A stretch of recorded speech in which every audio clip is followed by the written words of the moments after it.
지금 시장에 엄청 큰 세력이 들어왔거든요. 그것을 어떻게 구분해서 보는지를 알려드릴게요.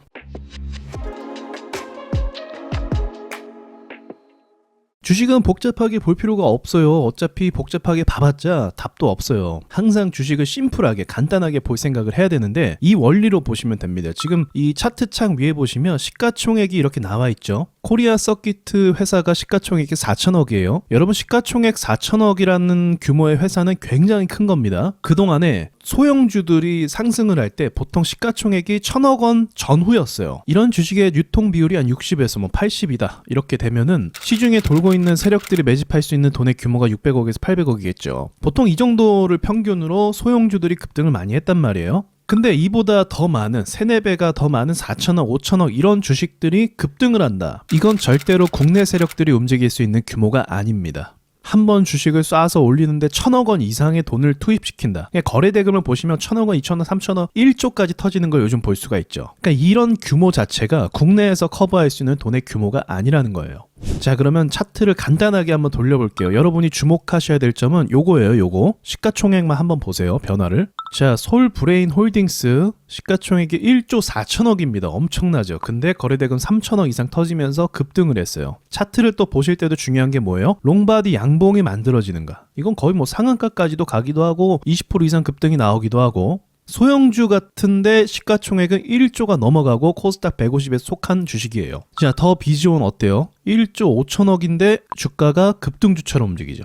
자, TCC 스틸도 시가총액이 2조입니다. 코스피 200 종목이에요. 퀄리타스 반도체도 적지 않아요. 4천억.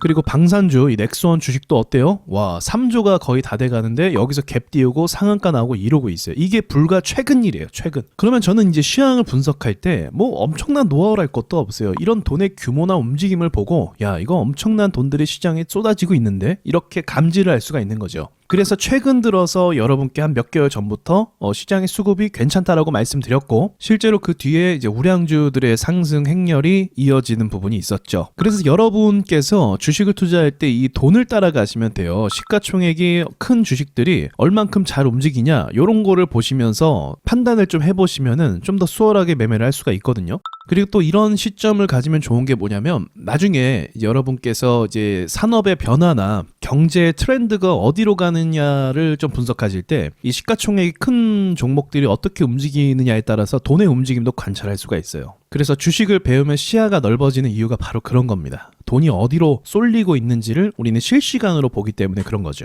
자, 그리고 더 나아가서는 이런 것도 분석해 볼 수 있겠죠. 현재 코스닥이 그렇게 강세 움직임은 아니에요. 그냥 반등을 주고 있는데 중간값 정도에 머물고 있는 상황이죠. 그런데 아까 보셨다시피 시가총액이 큰 주식들이 어느 정도 올라갔어요. 그리고 나서 조정을 받고 있죠, 지금은. 그리고 나서 다시 한번 수급이 들어와서 올라가면 어떻게 될까요? 시장도 뚫고 올라갈 가능성이 생기겠죠. 그리고 보통 급등주들의 움직임이 어때요? 한번 수급 쏘고 맙니까? 아니죠. 잠깐 쉬었다가 랠리를 가는 경우도 꽤 많이 있어요. 그러니까 이런 아주 기본적인 패턴과 상식에 의해서 시장이 앞으로 더 오를 수도 있겠는데 라는 분석을 할 수도 있는 겁니다. 그런데 지금 시장이 하락장 분위기죠. 왜 그럴까요? 조금 전에 봤던 그 시가총액 큰 주식들이 한 번 슈팅을 쐈고 이제 2차 슈팅을 쏘기 전에 조정 단계에 있기 때문에 그런 거예요. 그래서 지금 시장이 약세로 보이는 겁니다. 2차 슈팅은 머지않아 쏘기 때문에 보통 보름이나 일주일 안에 쏘기 때문에 조금 기다리면 어떤 결과가 또 나올 수 있겠죠. 여러분께서 또 구독을 하신 지 꽤 되셨으니까 어느 정도 시장에 대한 그 상식이 생기셨을 거예요.